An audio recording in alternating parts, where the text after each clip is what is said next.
બહુ જ ભાવવાહિક આ કીર્તન આપણને, અને જેવું યોગીમાર્ગમાં હેત કરવાની રીત પદ્ધતિ અને વાલ કે કોઈને કેવી રીતે હેત કર્યા બધા, જે ના પાડતા તે આ પાડી દીધી.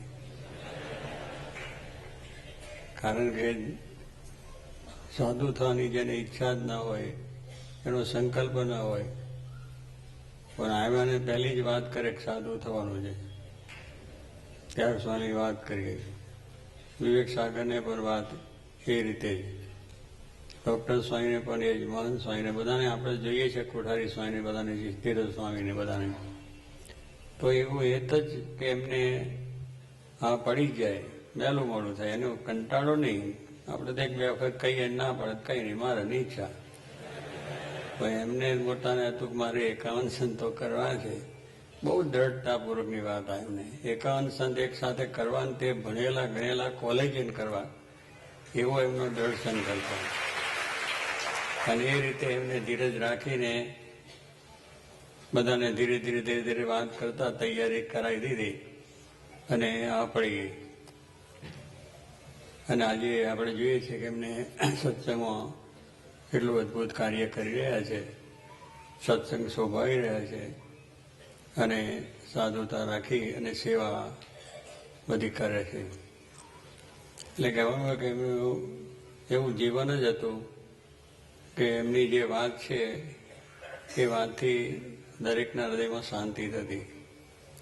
અને કોઈ પણ રીતે કોઈ માણસ આવ્યો હોય એનો પ્રસંગમાં, એ પ્રસંગને અંદર એમને જે કંઈ અનુભવ થયો એ ભૂલી જ ના શકાય.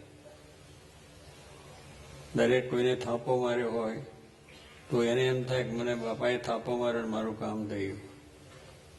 કેટલાક તો ખાસ થાપો લેવા માટે સ્પેશિયલ આવતા કે જોગી બાપાનો થાપો ખાઈએ એટલે આપણું કામ થઈ જાય, અને એ આપતા અને કામ હોય થતું. પછી એવું નહોતું થતું, દરેકને એમ છે. એટલે એવા પણ લોકોને અનુભવ થયા. કોઈને જોગીબાનું હાસ્ય ગમી ગયું કે જોગીબા તો હાસ્ય બહુ જ કરતા હતા ને, આપણે જોઈએ છે ને. પેલા આપણે ક્યાં હતા? મૂળશંકર વ્યાસ હતા, અને જાંબિયાના લુસાકાની અંદર સરકારના બહુ મુખ્ય માણસ હતા.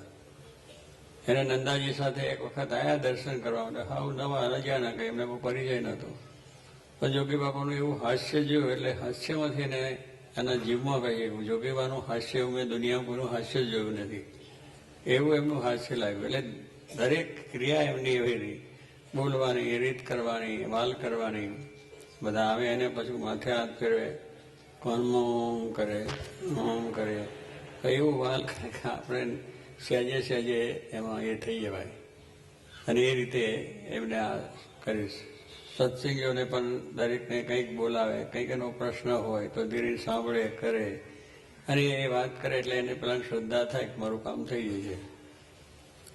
એટલે એ ભાલ કરવાની, હેત કરવાની રીત એકની જબરજસ્ત હતી, ભગવાનનો ગુણ.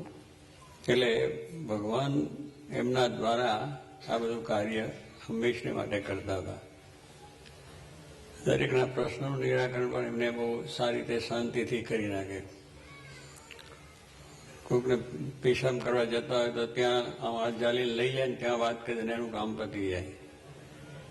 કોઈને વળી જમવા બેઠા હોય ત્યાં વાત કરીને પતી જાય. એમ જુદી જુદી રીતે મોટરમાં બેસાડીને વાત કરીને કામ પતી જાય. કોઈને વળી બીજી રીતે પણ આમ કરીને સભામાંથી ઉઠીને જાય, તો બેઠા હોય તો પણ ઉઠીને જઈને બોલાવીને વાત કરી લે.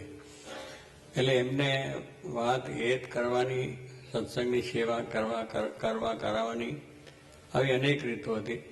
ટપાલથી પણ એવું લખી દે કે એને પેલાને મનમાં શ્રદ્ધા થઈ જાય.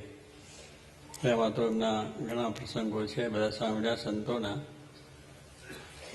એટલે સ્વામીને દરેકના ઉપર એવું હેત હતું. તો એ